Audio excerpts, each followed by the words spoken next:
दोस्तों आप सभी का स्वागत, वंदन, अभिनंदन। तो दोस्तों आज की वीडियो में हम क्लास 12 केमिस्ट्री में यूनिट 3 में पढ़ेंगे विद्युत अपघटन संबंधी फैराडे के नियम। दोस्तों हमारी ये जो सीरीज है ना बिल्कुल कंटिन्यू चल रही है और आज हम फैराडे के नियम पर पहुंच गए हैं यूनिट 3 में। ठीक है, तो आपकी कंटिन्यू जो सीरीज की आपको वीडियो है, आप चैनल की प्लेलिस्ट में जाओ जल्दी से। चैनल की प्लेलिस्ट में आपको क्रम वाइज यूनिट वाइज सभी वीडियो आपको क्रम से मिल जाएंगे और क्रम से आप जल्दी से तैयारी कर लो। हमसे दोस्तों ज्यादा से ज्यादा लोग जुड़ो और ज्यादा से ज्यादा लोग जुड़ रहे हो तो आप प्रत्येक बंदे का आपको देख लेना कुछ ना कुछ इस चैनल से फायदा जरूर होने वाला है। आप लोग का कभी भी इस चैनल से कभी नुकसान नहीं होगा, इतना सा भी। ठीक है, आपको फायदा ही होने वाला। आप 100% रिजल्ट बनाने वाले हैं, सीखने वाले हैं चीजों को। ठीक है, तो हमसे जुड़े और फायदा ना आप लोग बहुत ज्यादा ले। ठीक है, तो आज हम पढ़ेंगे विद्युत अपघटन संबंधी फैराडे के नियम। अब मेरे भाई हम तो ये जानते हैं फैराडे एक वैज्ञानिक है, फैराडे ने जो नियम दिए उन्हें हम बोलते हैं फैराडे के नियम। बट सर हम ये विद्युत अपघटन नहीं जानते, ये विद्युत अपघटन होता क्या है। ठीक है, तो मेरे भाई आप सेल तो जानते ही होंगे, सेल क्या होता है। मेरे भाई आपको देखो, मैं एक सेल बना रहा हूं, ये मैंने मान लिया कि ये एक सेल है और सेल होने के लिए जरूरी होता है कि उस सेल में आपके दो इलेक्ट्रोड हो, जिसमें आपका एक इलेक्ट्रोड हो धनात्मक, मतलब आपका एक इलेक्ट्रोड हो एनोड और आपका दूसरा इलेक्ट्रोड हो कैथोड। ये ना इतना तो आप जानते ही हो। हम आपको समझा रहे हैं विद्युत अपघटन क्या होता है, पहले ये पता चल जाए फिर हम इन नियमों पे पहुंचेंगे। ठीक है, तो एक एनोड होता है, एक कैथोड होता है और ये पात्र होता है, इस पात्र में एक डला होता है विद्युत अपघट्ट। मान लिया हमने इस पात्र में डाला है विद्युत अपघट्ट H2SO4। क्लियर हुआ, ये आपका बन चुका है सेल। क्लियर है। अब सेल में जो विद्युत अपघट्ट डाला होता है वो विद्युत अपघट्ट अपने आयनों में टूटता है। किस में टूटता है? आयनों में। जैसे H2SO4 है तो ये H प्लस और SO4 2 माइनस में टूट जाएगा। इसके बाद क्या होगा भाई, इसके बाद जो आपका H प्लस होगा वो कैथोड की ओर जाएगा, SO4 होगा वो एनोड की ओर जाएगा। समझ में आपको आ रहा है? ठीक है, सेल है, पहले विद्युत अपघट्ट है, विद्युत अपघट्ट अपने आयनों में टूटेगा, जो भी आयन है उसके उसमें टूट जाएगा। फिर आपके जो प्लस और माइनस बनेंगे ये इलेक्ट्रोड की ओर जाएंगे और इलेक्ट्रोड की ओर जैसे ही जाएंगे तो इसमें आ जाएगी एक धारा। क्या आ जाएगी? धारा। मतलब ये जो आपका सेल है वो धारा प्रवाहित करने लगेगा। तो यहां तक की ये जो टोटल क्रिया है धारा तक की, वो क्रिया ही आपकी कहलाती है विद्युत अपघटन की क्रिया। समझ में आपको आया विद्युत अपघटन क्या है? विद्युत अपघटन वह है जिसमें कोई विद्युत अपघट्ट अपने आयनों में टूट जाता है, फिर वह विद्युत अपघट्ट के जो आयन होते हैं इलेक्ट्रोड की ओर गति करते हैं जिससे धारा प्रवाहित होने लगती है। ये जो आपकी क्रिया है यही है विद्युत अपघटन की क्रिया। आल क्लियर हो गया आपको बहुत अच्छे से? ठीक है, तो विद्युत अपघटन हम समझ गए। ठीक है, धारा प्रवाह, विद्युत अपघट्ट का धारा प्रवाहित करना ही कहलाता है आपका विद्युत अपघटन की क्रिया। ठीक है, कैसे करता है ये समझा दिया। ठीक है, अब ये विद्युत अपघटन मतलब इस टाइप की जो क्रिया है, इस क्रिया को ही, इस क्रिया से ही संबंधित जो माइकल फैराडे, इनका जो पूरा नाम है वो है माइकल फैराडे। क्या है? Michael Faraday. इस क्रिया से संबंधित ही माइकल फैराडे साहब ने सन 1833 में, कब? 1833 में दो नियमों की स्थापना की। कितने नियमों की स्थापना की?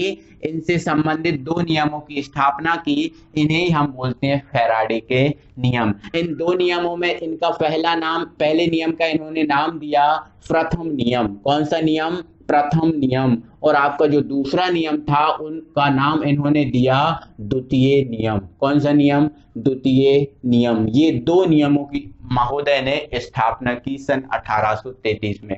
पहले ये क्रिया देखी उन्होंने और इस क्रिया से बहुत सारा प्रैक्टिकल किया। कोई भी नियम देता है तो एक दो दिन में या साल भर में नियम नहीं देता। कोई भी जो नियम देता है तो पूरी सर्चिंग करता है ताकि आगे ये नियम गलत सिद्ध ना हो जाए या कोई प्रॉब्लम ना आ जाए, इसमें कोई उंगली ना उठा दे इस नियम पे। इस प्रकार से ये बहुत सारे प्रैक्टिकली चीजों को करते हैं। जैसे ये विद्युत अपघटन से संबंधित है तो इन्होंने बहुत सारे दुनिया भर के जितने विद्युत अपघट्ट होते हैं सबकी विद्युत अपघटन क्रिया का अध्ययन किया।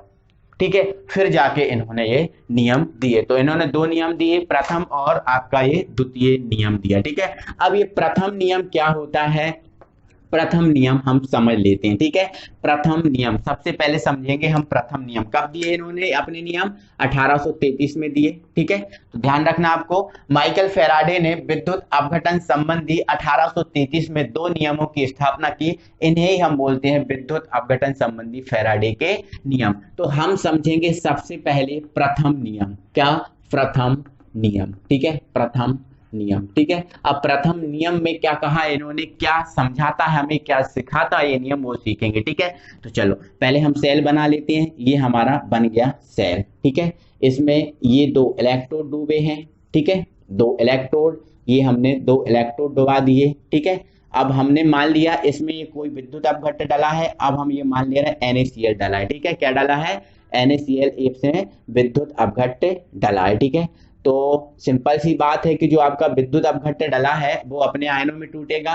तो ये जो आपका NaCl है वो Na+ में और Cl- में टूट जाएगा। ठीक है, अब Na+ और Cl- में टूट जाएगा तो आपका जो Na+ है और ये Cl- है। ठीक है, ये मान लिया हमने क्या है, एनोड है, और ये हमने मान लिया क्या है, कैथोड है। क्या है? कैथोड। ठीक है, तो आपका Cl- एनोड की ओर जाएगा और आपका जो Na+ है वो कैथोड की ओर जाएगा। ठीक है, तो ये क्रिया चलती रहेगी, चलती रहेगी, और ये जो पदार्थ आपका इधर से इधर, इधर से इधर जाएगा, और ये आपका जो इलेक्ट्रोड है, इलेक्ट्रोड पर जाकर जमा हो जाएगा।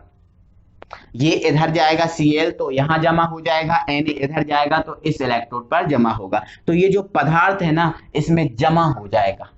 समझ रहे हो ना, ये जो पदार्थ आपका जो है Na+ और Cl- ये पदार्थ है, अब ये इलेक्ट्रोड की ओर जाएगा तो ये इलेक्ट्रोड पर जमा हो जाएगा। क्या हो जाएगा? जमा हो जाएगा, है ना। तो जमा हो जाएगा, तो जो आपके माइकल फैराडे साहब हैं, इन माइकल फैराडे साहब ने कहा था कि जो आपकी विद्युत अपघटन की क्रिया होती है, ठीक है, विद्युत अपघटन की क्रिया होती है, ये जो आपकी विद्युत अपघटन की क्रिया चल रही है ना, ये इधर जाएंगे, ये इधर जाएंगे, तो धारा, सॉरी, ये यहाँ पर जमा होंगे तो धीरे से इसमें क्या आ जाएगी, कुछ देर बाद धारा आ जाएगी, मतलब ये विद्युत अपघटन की क्रिया हो रही है। ठीक है, तो इन्होंने कहा था कि जो विद्युत अपघटन की क्रिया होती है, इस विद्युत अपघटन की क्रिया में जितना ज्यादा पदार्थ इन इलेक्ट्रोड पर जमा होगा, जितना ज्यादा पदार्थ इन इलेक्ट्रोड पर जमा होगा, उस सेल में धारा का मान उतना ही अधिक होगा, उतना ही अधिक होगा। समझ रहे हो ना, क्या बोला इन्होंने कि जितना ज्यादा पदार्थ इन इलेक्ट्रोड पर जमा होगा, जितना ज्यादा पदार्थ इन इलेक्ट्रोड पर जाएगा, उस सेल की धारा का मान उतना ही अधिक होगा। अगर इलेक्ट्रोड पर कम पदार्थ जा रहा है, ये जो आपके इलेक्ट्रोड है इन पर कम पदार्थ जा रहा है, तो मान लेना कि सेल आपका जो धारा है ना वो कम देगा, और यदि ज्यादा पदार्थ जा रहा है तो सेल मान लेना कि ज्यादा धारा देगा। ठीक है, तो इन्होंने सीधी सादी बात कही थी कि इलेक्ट्रोड पर जो पदार्थ की मात्रा जमा होती है, जो आपका इलेक्ट्रोड है इस पर पदार्थ की मात्रा जमा होती है, पदार्थ की मात्रा, उसकी मात्रा, पदार्थ कौन सा होगा, Na+ और Cl-। ठीक है, तो ये जो पदार्थ की मात्रा होगी, ये जो जमा होती है, वो इस सेल में, ये जो सेल है, इस सेल में आवेश की कैसी होगी, समानुपाती होगी। जो आपका आवेश होगा, आवेश की कैसी होगी, समानुपाती, और आवेश से क्या आएगी, धारा। आवेश जितना ज्यादा है धारा उतनी ज्यादा है, वही तो, इसलिए तो मैंने बोला कि जितनी अधिक मात्रा जमा होगी धारा का मान उतना ही ज्यादा होगा, क्योंकि जो पदार्थ की मात्रा होगी वो आवेश की कैसी होती है,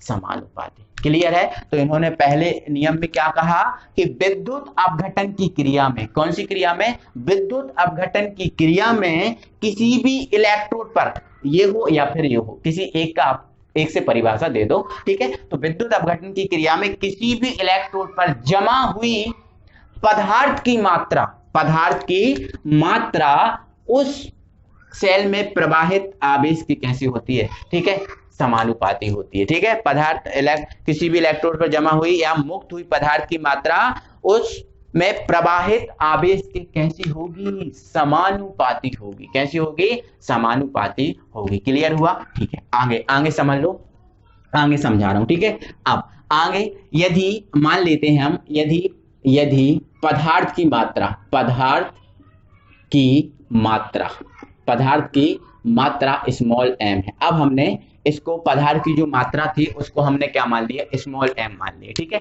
जो जमा हो रही थी इलेक्ट्रोड पर वो पदार्थ की मात्रा को हमने क्या मान लिया, स्मॉल एम मान लिया। ठीक है, तथा तथा आवेश, आवेश हमने क्यू मान लिया। क्या मान लिया, क्यू मान लिया। ठीक है, तब तब प्रथम नियम के अनुसार क्या होता है, पदार्थ की मात्रा आवेश की कैसी होती है, समानुपाती, है ना। तो तब आपका क्या हो जाएगा, एम समानुपाती क्यू, ये हो जाएगा। क्लियर हुआ, एम समानुपाती क्यू मतलब पदार्थ की मात्रा आवेश के समानुपाती। आवेश से ही धारा आती है, ध्यान रखना, जो धारा आती है वो आवेश से ही आती है, आवेश ज्यादा तो धारा ज्यादा। ठीक है, चलो, है ना। तो अब यहाँ पर समानुपाती का चिन्ह हटाएंगे तो एक नियतांक आ जाएगा, वो नियतांक आता है यहाँ पर जेड। ठीक है, क्या आता है, जेड, और ये आपका क्यू। ठीक है, तो हम लिख देंगे जहां जेड एक नियतांक है। ठीक है, जिसे, अब जेड तो नियतांक है, जिसे हम क्या बोलेंगे, जिसे हम बोलेंगे विद्युत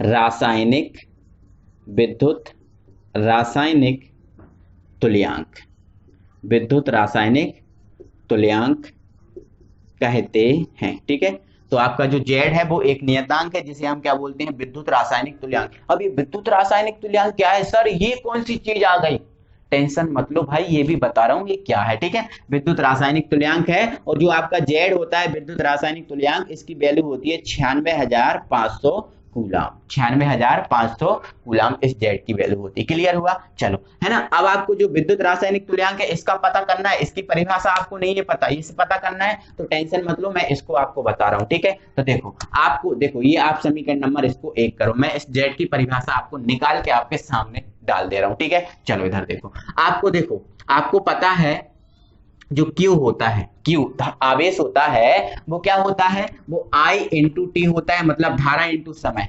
धारा और समय जो होता है, धारा और समय के गुणनफल को क्या बोलते हो, धारा और समय के जो गुणनफल होता है इसे हम बोलते हैं सर आवेश। तो आवेश की वैल्यू ये है। ठीक है, क्यू की वैल्यू आप उठा के रख दो इधर, है ना। तो आप लिख दो समीकरण 1 से। ठीक है, समीकरण 1 से, तो m बराबर क्या हो जाएगा आपका z, और q की जगह आप क्या रख दोगे, ये। ठीक है, तो I इंटू टी, ये हो जाएगा। देखो, m पदार्थ की मात्रा और ये धारा इसके बराबर में आ गई, मतलब ये धारा का मान अधिक है तो m का मान अधिक है, और m का मान अधिक है तो ये इसका मान भी अधिक है। ठीक है, चलो ओके। अब हमें किसके टारगेट पे है, हम टारगेट पे हैं किसके, विद्युत रासायनिक तुल्यांक। अब हम ना विद्युत रासायनिक तुल्यांक की परिभाषा निकालना है, थ्योरी लिखना आप इतना लिख देना, एग्जाम में काफी रहेगा। ठीक है, और आगे हम ये क्या बता रहा है, आपको बता रहा है विद्युत रासायनिक तुल्यांक जेड। ठीक है, तो आप क्या कर दो, जो आई है इसकी वैल्यू रख दो 1। आई क्या है, धारा, और धारा की वैल्यू रख दो आप 1 एम्पियर। ठीक है, और आपका जो समय है, टी क्या है, समय, और समय की वैल्यू आप रख दो 1 सेकेंड। ठीक है, समय की वैल्यू आप क्या रख दो, 1 सेकेंड। आई 1 एम्पियर, समय 1 सेकेंड, दोनों रख दो यहाँ पर। तो m बराबर आपका क्या हो जाएगा, z इंटू वन का कोई मतलब नहीं रहता, तो m बराबर क्या हो जाएगा, z। m बराबर क्या हो जाएगा, z। अब m क्या है, पदार्थ की मात्रा, z क्या है, विद्युत रासायनिक तुल्यांक। मतलब पदार्थ की जो मात्रा है वो z के बराबर है, मतलब पदार्थ की मात्रा को ही हम z बोलते हैं। z क्या है, विद्युत रासायनिक तुल्यांक, मतलब जो पदार्थ की मात्रा है उसे ही हम विद्युत रासायनिक तुल्यांक बोलते हैं। लेकिन कब बोलते हैं, ये चीज आई कब, जब हमने धारा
हमारा द्वितीय नियम आ गया विद्युत अपघटन संबंधी फैराडे साहब का। फैराडे साहब का ये द्वितीय नियम क्या कहता है, इसको ध्यान से समझना।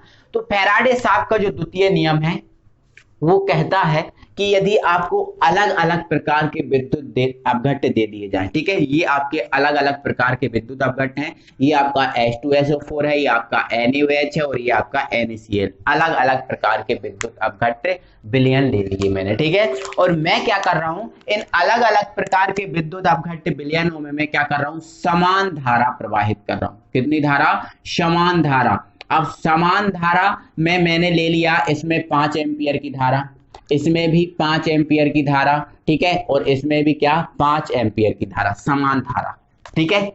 अब समान समय ले लिया मैंने, इसमें 5 सेकंड ले लिया, ठीक है, इसमें भी 5 सेकंड ले लिया, ठीक है, और इसमें भी क्या ले लिया मैंने, 5 सेकंड ले लिया, ठीक है। तो मैंने क्या किया, इसमें समान प्रबलता की धारा, मतलब 5 एम्पियर 5 एम्पियर 5 एम्पियर समान प्रबलता की धारा आ गई।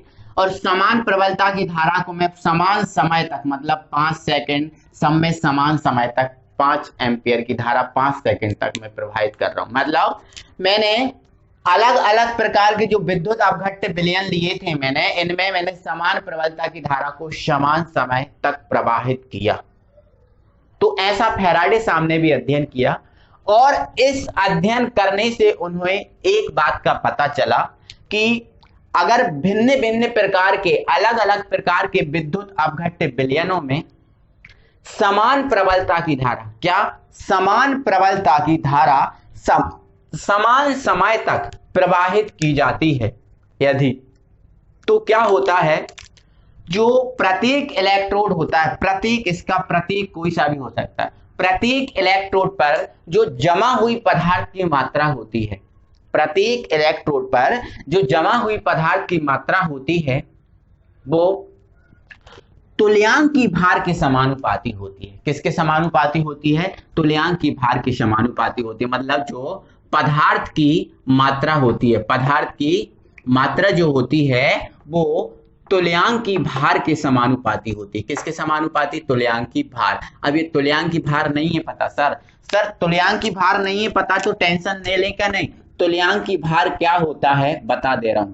तुल्यांक की भार बराबर होता है भार बटे संयोजकता, भार बटे संयोजकता, ठीक है, ये तुल्यांक की भार होता है। जैसे मान के चलो हमें यदि इस NaCl का या H2SO4 का हमें तुल्यांक की भार निकालना है ना, तो पहले आपको क्या करना होगा, इसका भार निकालना पड़ेगा। भार H का कितना 2, S का कितना 32, O का कितना 64, तो ये आ गया आपका 98, भार कितना आ गया 98। अब आपका जो H2SO4 है, H प्लस में और SO4 2 माइनस में टूटता है, ठीक है। तो आपको संयोजकता में आपको इसमें अधिकतम संयोजकता देखनी है, तो कम से कम संयोजकता 1 और अधिकतम क्या है 2। संयोजकता में प्लस माइनस पे ध्यान नहीं दिया जाता, केवल संख्या पे ध्यान दिया जाता है। यहाँ पर 1 है, यहाँ पर क्या है 2, तो आपको अधिकतम संयोजकता देखना है। अब यदि इस 98 में यदि मैं 2 का भाग लगा दूं तो ये आ जाएगा आपका 49, मतलब आपका जो 49 है H2SO4 का तुल्यांक की भार। इस टाइप से आपका ये तुल्यांक की भार होता है, समझ में आया है ना। तो इन्होंने ये बोला था यदि अलग अलग प्रकार के विद्युत अपघट्य या भिन्न भिन्न प्रकार के विद्युत अपघट्य विलयनों में समान प्रबलता की धारा समान समय तक प्रवाहित की जाती है, तो आपकी जो पदार्थ की मात्रा होती है वो तुल्यांक की भार के कैसी होती है, समानुपाती। इसमें जो पदार्थ की मात्रा होगी इसके तुल्यांक की भार के समानुपाती होगी, इसमें जो पदार्थ की मात्रा होगी वो इसके तुल्यांक की भार के, और इसमें होगी वो इसके तुल्यांक की भार के कैसी होगी, समानुपाती होती है। ये आपका द्वितीय नियम है। क्लियर हुआ ना, ठीक है। तो एक बार मैं फिर बोल दे रहा हूं, अगर यदि भिन्न भिन्न प्रकार के विद्युत अपघट्य विलयनों में समान प्रबलता की धारा समान समय तक प्रवाहित की जाती है, तो किसी भी इलेक्ट्रोड पर जमा हुई पदार्थ की मात्रा उनके तुल्यांक की भार के कैसी होती है, समानुपाती होती है। आपको समझ में आया, ठीक है, ये क्लियर हो गया। चलो अब हम ना इसको आगे बढ़ा देते हैं, ठीक है, आगे बढ़ा देते हैं। और अब हम ये मान रहे हैं कि जो आपकी पदार्थ की मात्रा है वो आपकी क्या है, m। मेरे भाई आप जो पदार्थ की मात्रा है उसको W मान के भी कर सकते हैं। आपको जितनी भी जो बुकें मिलेंगी उसमें W रहेगा, तो आप W मान के कर सकते हैं, आप M मान के कर सकते हैं, ये आपके ऊपर डिपेंड है। ठीक है, तो हम ये मान ले रहे हैं पदार्थ की मात्रा क्या है M, ठीक है, और आपका जो तुल्यांकी भार है वो क्या है E। पदार्थ की मात्रा M है और तुल्यांकी भार हमने क्या मान लिया, E मान लिया। ठीक है, तो आपका ये क्या हो जाएगा, M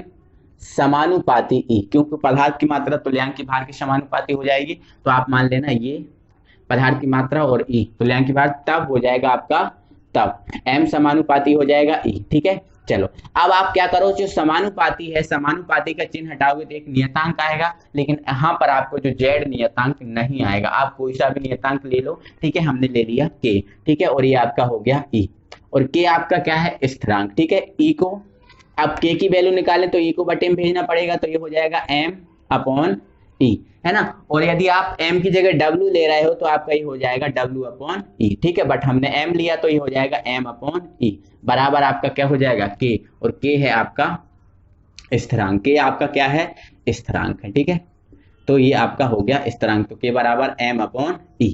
अब यदि आपने अलग अलग प्रकार के विद्युत अपघट्ट लिए थे, है ना, अलग अलग प्रकार के लिए थे, जैसे H2SO4 लिया था, NaOH लिया था, और आपने क्या लिया था, इसके बाद आपने लिया था NaCl। ठीक है, तो अगर हम अलग अलग प्रकार के विद्युत अपघट्टियों पे अप्लाई करें, ठीक है, तो यदि मान लिया हमने विभिन्न प्रकार के, यहां पर लिख देंगे, यदि विभिन्न प्रकार के विद्युत अपघट्ट, शॉर्ट में लिख दिया, विद्युत अपघट्टियों में पदार्थ की मात्रा मान लेते हैं हम M1, ठीक है, M2 व M3 डैश है। ठीक है, डैश है, तथा तुल्यांकी भार। ठीक है, आपने अलग अलग प्रकार के विद्युत अपघट्ट लिए थे, तो अलग अलग प्रकार के विद्युत अपघट्ट हैं तो आप अलग अलग मात्राओं को यूज कर सकते हो, कोई प्रॉब्लम नहीं। मैं आगे बढ़ाकर इसको समझा रहा हूँ। ठीक है, और तुल्यांकी भार हम मान ले रहे, देखो यहाँ पर आपने E माना। ठीक है, तो अलग अलग प्रकार के विद्युत अपघट्ट हैं तो पहचान के लिए आप E1, ठीक है, कॉमा E2 व E3 हैं, तब ये नियम इस पे अप्लाई करेंगे। अगर इन पर अप्लाई करेंगे तो आपका M अपॉन E बराबर क्या होता है, तो ठीक, M अपॉन E बराबर K होता है, तो M1 और E1 पे अप्लाई करेंगे तो ये हो जाएगा M1 बटे E1 बराबर K तो सेम रहेगा क्योंकि ये तो स्थिरांक है। ठीक है, अब इस पर अप्लाई करेंगे तो क्या हो जाएगा, M2 अपॉन E2 बराबर K, है ना। और यदि इस पे अप्लाई करेंगे तो M3 अपॉन E3 बराबर क्या, K। तो सब किसके बराबर हो जाएंगे, K के बराबर हो जाएंगे कि नहीं, सब K के बराबर हो जाएंगे। अब देखो सब, अब इनके जो RHS हैं, LHS तो देखो अलग अलग हैं, M1 M2 है, M3, और जिनके जो RHS हैं वो सब क्या है, समान है। तो ओवरऑल अगर हम देखें तो क्या M1 E1 बराबर M2 अपॉन E2 बराबर M3 अपॉन E3 नहीं लिख सकते, बिल्कुल सर लिख सकते हैं। तो ओवरऑल नियम पे बात करें तो ये फाइनल आपका यहाँ तक ये नियम होता है, क्योंकि M अपॉन E K के बराबर होता है, तो M1 E1 K, M2 E2 K, M3 A3 K। तो सब अगर ओवरऑल हम देखें तो ये टोटल आपका ये फाइनली निकल कर आता है। मतलब पदार्थ की मात्रा और तुल्यांकी भार का जो अनुपात होता है, विभिन्न प्रकार के जो अलग अलग प्रकार के विद्युत अपघट्ट रहेंगे उनके लिए वैल्यू समान होगी, है ना। तो आप क्या बोल सकते हो, अतः विभिन्न प्रकार के विद्युत अपघट्ट विलयनों के लिए पदार्थ की मात्रा और तुल्यांकी भार का अनुपात समान होता है। ये चीज उन्होंने फाइंड की। ठीक है, तो आप समझ गए हो कैसा क्या करना है ना। तो ये दोनों नियम आई होप कि आपको बहुत अच्छे समझ में आए होंगे, क्लियर होंगे। ठीक है, तो दिल से वीडियो को लाइक कीजिए दोस्तों, शेयर कीजिए अपने फ्रेंड सर्कल में। अगली वीडियो में फिर आपसे मिलेंगे, तब तक के लिए थैंक यू वेरी मच।